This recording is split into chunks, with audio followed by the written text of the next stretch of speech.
Welcome to the Slop Temple. We pray this video helps. In this video, I will show how to replace a Honda Accord remote battery. First, identify the correct battery type for your specific remote, which is usually a CR1616 or CR1620 coin cell.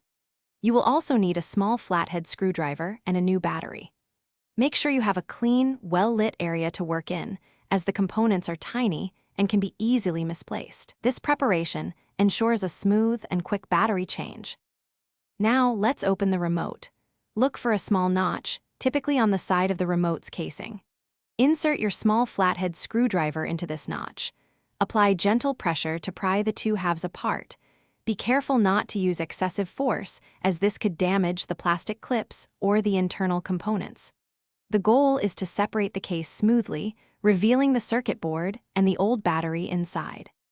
With the remote open, you can now replace the battery. First, observe how the old battery is oriented, noting which side faces up. Gently use your flathead screwdriver to pry the old battery out of its compartment. Now, take your new battery and insert it, ensuring the positive side, usually marked with a plus sign, faces up, just like the old one. This step is crucial for proper function.